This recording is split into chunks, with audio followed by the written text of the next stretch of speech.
the first day is now done and dusted, or nearly done and dusted, as we are about 8 o'clock here on this opening day of the 147th Open Championship. Let's show you actually where we are.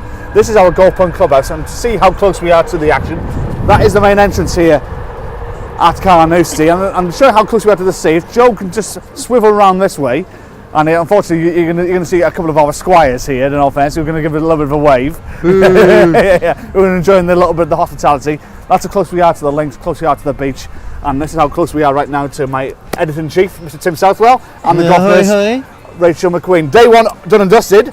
Last night, I was laughing in the bar when you said to me, can you put £2 each way on Kevin Kisner for me? And who is leading the Open Championship? Kevin Kisner.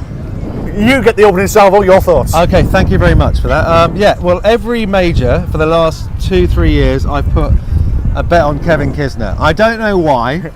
I do stuff with TalkSport. I don't know why either. TalkSport asks me every time, every major, who's like a dark horse. I always say Kevin Kisner, and yeah, he's a good player. And today he's come good. Unfortunately, I didn't have him for first round leader. We had Charlie Hoffman, right? Yeah, we did have Charlie Hoffman. Done nothing. That idiot. Been hopeless. Wonder who said that was never going to happen. You did, didn't you? You did.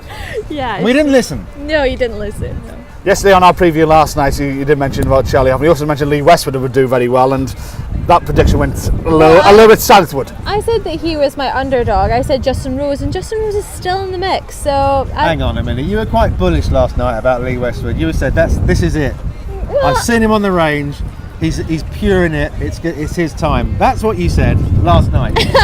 Don't bully me. No, I genuinely just think that he had the game and he had been trending up. But I did say that he was my underdog and my pick was Justin Rose, and I am sticking to that. We can look at the footage if we really want to. Rewind to yesterday's interviews. Yeah. As we record right now, I think it's about, of the 156 players starting, there's about 38 that are under par. You've been out there today. Yeah. Is it surprising that 5 under only leads this, or have the RNA made this a really tough test for other players with the conditions that they have to play with?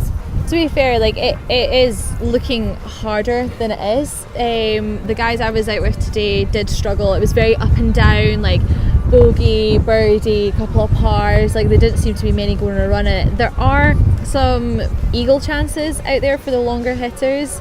I think that's why you've seen a 5 under, but to be honest, I think that it is showing its teeth with the brownness of the course, the bounciness of the course, and the greens and how true they're running. Going back to the leaderboard right now, from 1 under to 5 under, I think it's the top 17, 18 players. 4 of them past major champions, 14 have never won a major. Yeah. Is this the lottery major this year? I think it is. Like Carnoustie seems to be that way inclined. Like obviously you just have to look back to Paul Laurie's win. That was just out of nowhere really.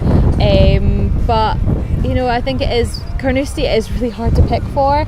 I think you see the guys, they come back to St Andrews every 5 years, so they know that course, they know what it's like. So you've got your regulars that have played there time and time again. Carnoustie, not so much. You have the guys that have played it in the Dunhill, but it's a different course. On the reverse of that then, the past winners here, Paul Laurie exception, Harrington, Player, Watson, is the cream going to rise to the top?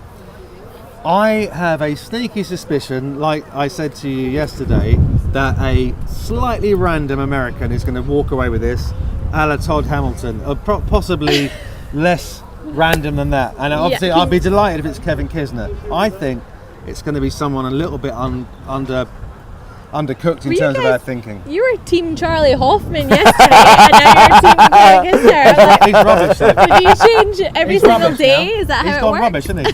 Right, day 2 predictions. Firstly, what is the lead going to be tomorrow? Me, I think the lead's going to be, I don't know what the weather's like tomorrow actually. Weather tomorrow, we should chat about that quickly actually. Rain in the morning, Yeah. calm, well not say cloud in the afternoon, and calm in inverted commas. The lads who went out this morning, they're going to have a big advantage tomorrow afternoon. Yeah, definitely. Do you not think the rain might help the guys going out early if it's going to sponge up the greens a bit? I don't think so, because the guys have gotten so used to it. You have to understand, the guys have been here since Monday.